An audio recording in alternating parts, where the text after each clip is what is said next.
আল্লাহওয়ালা বানাইতে চায়, যে ব্যক্তি নিজেকে মুত্তাকি বানাইতে চায়, যে ব্যক্তি নিজেকে জান্নাতি বানাইতে চায়, যে ব্যক্তি আল্লাহর রাস্তার কোন আল্লাহওয়ালা বুজুর্গের সান্নিধ্যে মুরিদ হয়, সালেক হয়, তাজকিয়া আত্মশুদ্ধি করতে চায়, নিজের জীবন ভেতর বাহির সুন্দর করতে চায়, এই সব কিছু সুন্দরভাবে যেন তার মধ্যে আসে এবং পুরা ইসলাম মানা, খেয়াল করেন কথা, পুরা ইসলাম মানা তার জন্য যদি সহজ হতে হয় তাহলে তাকে 6টি আমলে অভ্যস্ত হইতে হবে।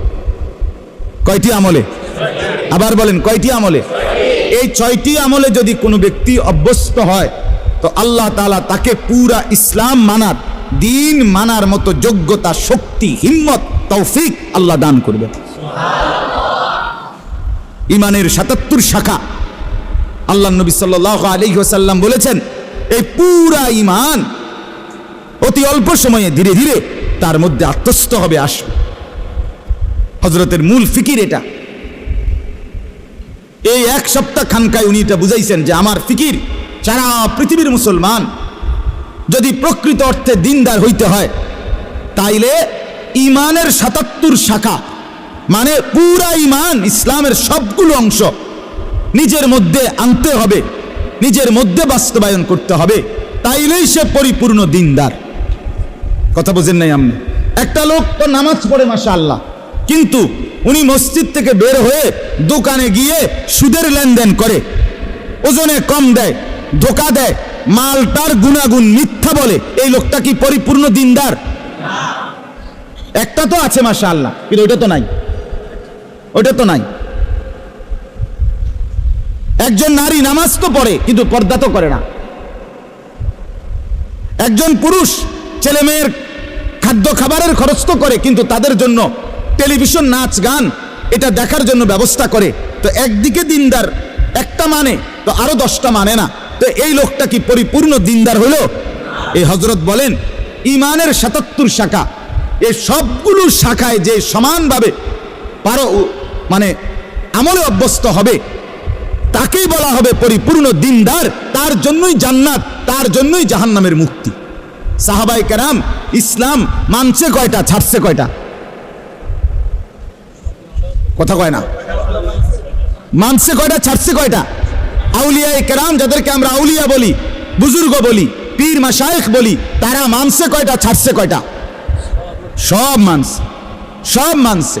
ঈমানও ঠিক করছে, ইবাদতও ঠিক করছে, মুআমালাতও ঠিক করছে, মুআশারাতও ঠিক করছে, আখলাকও ঠিক করছে, বাজারও ঠিক রাখছে, আবার কি নামাজও ঠিক রাখছে, স্ত্রী সন্তানের প্রয়োজন পূরণ এটাও ঠিক রাখছে, রাত্রি গভীরে তাহাজ্জুদের নামাজ, আল্লাহর বন্দিগি, জিকির, তেলাওয়াত এটাও ঠিক রাখছে। এজন্য পূর্ণ ইমানদার হওয়া চাই, পূর্ণ দিনদার হওয়া চাই। আমি বাপ কত সময় আপনারা আমার মুখে শুনছেন এই কথাটা, আমি প্রায় বলি যে ও আল্লাহর বান্দারা, বাবা, চাচা, মুরব্বীরা অনেকেই বলে এখন আর বয়স শেষ, 60-70 বছর হয়ে গেছে, ছেলে ফেলে যায়, মোটামুটি লাইন ফাইন করছি, অন আল্লাহ আল্লাহ করে কোন রকম মরে গেলে হয়েছে, মরলেই হয়েছে, কবরে যাওয়ানোর বাকি আর না। আমি সবসময় বলি যে বাপ, কোন রকম কবরে যাইয়েন না, কোন রকম প্রয়োজনে চেষ্টা করেন আর কিছুদিন বেঁচে থাকতে। সান যে দুনিয়ায় থাকতে পারেননি, প্রয়োজনে জি পুত্রে বলেন যে টাঙ্গাইয়া তুই তো কোন আনে আমনে রে, যাতে আপনি না মরেন, কারণ কোন রকমে মরলে বিপদ আছে, কোন রকম বাঁচলে তারপরেও যাই পারেন আপেল মালটা আরো কিছু খাইতেন পারবেন, কিন্তু কোন রকম মরলে ফেরেশতার ফিরায় কবরে আপনি থাকতে পারতেন না। ঠিক কিনা বলেন না কেন? আল্লাহ কি আপনারে আমারে কোন রকম কবরে যাইতে কইছে? তো আপনি দি কোন রকম যাওয়ানোর লাইন ধরছেন। ওয়ালা তামুতুন্না ইল্লা ওয়া আনতুম মুসলিমুন, এর মানে কি পূর্ণ মুসলমান না হয়ে মৃত্যুবরণ করো না। তা আপনি দি কোন রকম? রব্বুল আলামিন বলেন ইয়া আইয়ুহাল্লাযীনা আমানু দুখুলু ফিস সিলমি কাফা, হে ঈমানদার মুমিন, পুরাপুরি ইসলামের মধ্যে পরিপূর্ণভাবে প্রবেশ করো। দূর একটা আছে 10টা নাই, 10টা আছে 20টা নাই, এমন আপনি যদি বলেন আমি পারবো, পারবেন, আপনি পারবেন, আপনি মানুষ, আপনি গরু ছাগল না। মানুষ পারবে বলেই আল্লাহ তাআলা মানুষের জন্যই বিধান দিয়েছেন, ঠিক কিনা বলেন না? ফেরেশতাদেরকে বলছেন আমি জানি যা তোরা জানোস না তা, আমি বুঝাই বানাইছি মানুষ, আমি পারবে সে আমার হুকুম মানতে পারবে, আমার দ্বীন গ্রহণ করতে পারবে, আমার শরীয়ত নিতে পারবে, আমার বিধান তারা পালন করতে পারবে, এই যোগ্যতা দিয়েই আমি মানুষ বানাইছি। অতএব পারবে না বলে যে ভুল হয়ে যায়, ছুটে তো যায়, গুনাহ তো হয়ে যায়, নাফরমানি তো হয়ে যায়। আরে তো চমৎকার বিষয়, আল্লাহ তাআলা বলছে বান্দা রিমুভার তো আমি রাখছি, মুসাবার জন্য তো আমি রাখছি ব্যবস্থা। যতবার হবে গুনাহ ততবার তওবা করবা, ততবার তওবা করবা, বারবার তওবা করলে আমি পুনরায় তোমারে আবার মুত্তাকি বানায় দেব। অজু তো ভাঙবেই, আবার অজু করবা, তাইলে তুমি নিয়মিত অজুওয়ালাই হয়ে যাবে। কথা বুঝেন না? একজন মানুষ যদি নিয়ত করে আমি সর্বদা অজু সহ থাকবো, তাহলে এ বেটা তার পেশাব করতে পারতো না। কেমনি করবে পেশাব? ওমা অজু ভেঙে যাবো না? কথা বলেন না কেন? তার মানে কি? তার মানে কি বলেন? সাহাবীদের জীবনীতে আছে, আউলিয়াদের জীবনীতে আছে, তিনি সর্বদাই অজু অবস্থায় থাকতেন, তার মানে পেশাব করতেন না, নাপাক হতেন না ওনারা, আবার করে নিতেন অজু। যিনি বারবার অজু ভাঙলেই আবার পুনরায় অজু করে নেয়, তারে কি বলে না অজু ভাঙছে এটা বলে না, তারে বলে উনি সর্বদা অজু অবস্থায় আছেন। যে গুনাহ হলেই মাফ চেয়ে নেয়, তওবা করে নেয়, আবার ছেড়ে দেয়, আর করবে না ওয়াদা দেয়, আবার চেষ্টা করে গুনাহ আর করব না, আল্লাহ তাআলা বলে তুমি মুত্তাকি থাকবা, তুমি আল্লাহওয়ালাই থাকবা, তুমি জান্নাতি হইবা। তার সমস্যা কি? তার সমস্যা কি? হাজার বারও যদি তওবা ভেঙে যায় আবার করো, আবার ফিরো। এজন্য বাপ আমরা প্রত্যেকেই পুরা দিন মানতে হবে, ইমানের ৭৭ শাখা সবগুলো মানতে হবে, পুরা দিনদার হইতে হবে। আর এর জন্য বিশেষ শক্তি সঞ্চয়ের জন্য, শরীরের মধ্যে ভিটামিন শক্তি আনয়নের জন্য ৬টা জিনিস লাগবে। ১ নাম্বার, এই ১০ আয়াতের আলোকে বলতেছি, ১ নাম্বার হলো কিয়ামুল লাইল, তাহাজ্জুদ নামাজ, রাত্রিকালীন নামাজে অভ্যস্ত হইতে হবে। যে ব্যক্তি তাহাজ্জুদ নামাজে অভ্যস্ত হবে, রাতের প্রথম অংশে হোক, রাতের মাঝখানের অংশে হোক, রাতের শেষাংশে হোক, তাহাজ্জুদের নামাজে যে অভ্যস্ত, আল্লাহ তাআলা তার কলজার ভিতরে অসাধারণ শক্তি এবং পাওয়ার দান করে, ফলে সে নেক আমলে অভ্যস্ত হয়, গুনাহ ছাড়তে তার জন্য সহজ হয়। আলাইকুম বিকিয়ামিল লাইল ফাইন্নাহু দাআবুস সালিহিনা ক্বাবলাকুম ওয়া হুয়া কুরবাতুন লাকুম ইলা রাব্বিকুম ওয়া মুকাফফিরাতুন লিস-সাইয়্যাত ওয়া মানহাতুন আনিল ইসম। আল্লাহর নবী বলেন সব সময় আমার উম্মত তাহাজ্জুদ নামাজ পড়িও। আল্লাহর নবী বলেন কেন? যেহেতু এটা আমার আগে আদম থেকে নিয়ে যত নেককার মানুষ ছিলেন প্রত্যেকের আমল ছিল। কেন পড়ো? যেহেতু তাহাজ্জুদ নামাজে বান্দা আল্লাহর সবচেয়ে ঘনিষ্ঠ হয়। আর কেন? যেহেতু তাহাজ্জুদ নামাজ বান্দার রাশি রাশি গুনাহ মাফ করে দেয়। আর কেন?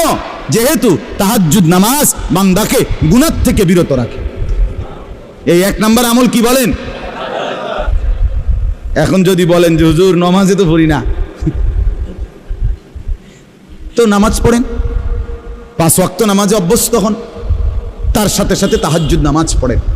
৪ রাকাতই হোক, ৮ রাকাতই হোক, ২ রাকাতই হোক, অল্প অল্প করে। যারা আলহামদুলিল্লাহ নামাজি আছেন নিয়মিত, আপনারা প্রত্যেকেই তাহাজ্জুদ নামাজে অভ্যস্ত হন। তাহাজ্জুদ নামাজের সর্বোত্তম সময় হলো কিছুক্ষণ ঘুমাইয়া এরপরে উঠে পড়া, এটা হলো সর্বোত্তম। বাকি সমস্ত ওলামায়ে কেরামের মতামত এটা যে যদি কেউ কষ্ট হয়, নাই পারে কোনোভাবে, তাহলে কমপক্ষে যদি এশার নামাজ আদায় করার পরে সে যদি ঘুমানোর আগেও তাহাজ্জুদ নামাজের নিয়তে ৪ রাকাত, ৬ রাকাত, ৮ রাকাত নামাজ পড়ে নেয়, তো আশা করা যায় আল্লাহ তাআলা তাকেও তাহাজ্জুদের নিয়ামত দান করবেন। ঠিক আছে না? ইনশাআল্লাহ চেষ্টা করবেন, চেষ্টা করবেন। ২ নাম্বার, কোরআনুল কারীমের বেশি বেশি তেলাওয়াত, সহজভাবে, সুন্দরভাবে, বিশুদ্ধভাবে, সঠিকভাবে, একবারে মনের মধ্যে আল্লাহ তাআলার মহব্বত আর ভালোবাসা নিয়ে, অর্থাৎ বিশুদ্ধ কোরআন তেলাওয়াত, তারতিলুল কোরআন। ২ নাম্বার কি বলেন না? না শুধু কোরআন তেলাওয়াত করলে হইতো না, বিশুদ্ধ কোরআন তেলাওয়াত। বলেন ২ নাম্বার কি? যার বিশুদ্ধ নাই, বিশুদ্ধ করতে হবে। আমি ওনার এই বয়স কি আসেনি, কার কোন বয়স নাই, কি কথা কন, কোন বয়স নাই আপনার? এসব বললে হইতো না। তাইলে কি 2 নাম্বার আমল কি বলেন? এই কোরআন তেলাওয়াতের বরকতে আল্লাহ তাআলা ওই ব্যক্তির মধ্যে ইসলাম মানা সহজ করে দিবেন, গুনাহ ছাড়া সহজ করে দিবেন। গুনাহ ছাড়তেই মন চাই, আমল করতেই মন চাই। সুবহানাল্লাহ। বলেন 1 নাম্বার কি? সবাই বলেন। 2 নাম্বার কি? 3 নাম্বার আল্লাহ তাআলার জিকির। ওয়াদকুর ইসমা রাব্বিক। 3 নাম্বার আল্লাহ তাআলার জিকির। সকাল বিকাল দুপুর সন্ধ্যা দাঁড়িয়ে বসে শুয়ে হর হালাতে আল্লাহকে ডাকা, জবানে সবসময় আল্লাহকে ডাকা। সুবহানাল্লাহ, আলহামদুলিল্লাহ, আল্লাহু আকবার, লা ইলাহা ইল্লাল্লাহ, সুবহানাল্লাহ, আলহামদুলিল্লাহ, আল্লাহু আকবার, লা ইলাহা ইল্লাল্লাহ, সুবহানাল্লাহ, আলহামদুলিল্লাহ, আল্লাহু আকবার, লা ইলাহা ইল্লাল্লাহ, আস্তাগফিরুল্লাহ, আস্তাগফিরুল্লাহ, আস্তাগফিরুল্লাহ, আস্তাগফিরুল্লাহ, আস্তাগফিরুল্লাহ, আস্তাগফিরুল্লাহ, সাল্লাল্লাহু আলাইহি ওয়াসাল্লাম, সাল্লাল্লাহু আলাইহি ওয়াসাল্লাম, সাল্লাল্লাহু আলাইহি ওয়াসাল্লাম, সাল্লাল্লাহু আলাইহি ওয়াসাল্লাম। আমার বাপ মনোযোগ দিয়া মহব্বতের সাথে হাঙ্গামা না কইরা, বিরাট বড় মজমার দরকার নাই, আপনি একলাই চুপচাপ কোনো ওই হুল্লুর মানে একেবারে হেসকানি না কইরা নীরবে সুন্দর করে কিছুক্ষণ এরকম জিকির করতে থাকেন, খোদার কসম জিহ্বাটাই মধু হয়ে যাবে, জবান শিরি হয়ে যাবে, মধু হয়ে যাবে, মধু, কলিজা আলোকিত হয়ে যাবে। কিছুক্ষণ পরে অনুভব হবে দিল আমার নূরানি হয়ে গেছে, আলোকিত হয়ে গেছে, দিল শান্ত হয়ে যাবে, পেরেশানি দূর হয়ে যাবে। তাহলে 1 নাম্বার কি বলেন? 2 নাম্বার কি? বিশুদ্ধ কোরআন তেলাওয়াত। 3 নাম্বার কি? জিকির। আল্লাহ তাআলার জিকির করবেন তো ইনশাআল্লাহ? চেষ্টা করবেন। ছেলেরা বাপ তোমরাও চেষ্টা করো, গাফলতি করো না ভাই, কোরআন পড়তে শিখো, পড়তে শিখো। তুমি মুসলমানের সন্তান, তুমি কোরআন পড়ো ভাইয়া। এই বাংলা, অঙ্ক, ইংরেজি, পদার্থ, জীববিজ্ঞান এগুলো হাসরের ময়দানে জিজ্ঞেস করবেন, তো কোরআন জিজ্ঞেস করবে, কোরআন সুপারিশ করবে। নবীজি বলছে ওইগুলোকে বাদ দেওয়ার কথা বলি না, ওগুলো দুনিয়া চলবে, কিন্তু কোরআন দুনিয়াও চলবে, আখিরাতও চলবে। আল্লাহ নবী সাল্লাল্লাহু আলাইহি সাল্লাম বলেন আসসিয়াম ওয়াল কোরআন ইয়াশফাআন লিল আবদ। রমজানের রোজা আর আল্লাহ তাআলার কোরআন তিলাওয়াত সরাসরি আল্লাহর বান্দার জন্য আল্লাহর কাছে সুপারিশ করবে। রোজা বলবে আল্লাহ দিনটা তারে আমি অভুক্ত রাখছি, আর কোরআন বলবে আল্লাহ রাতটা তারে আমি তেলাওয়াতে ব্যস্ত রাখছি, তারে এখন কেমনে শাস্তি দিবেন? আল্লাহ বলে বাবুরে তোমরা যেহেতু দুইজন দুইখানে চাপ দিছ, যাও দিলাম, মাফ করে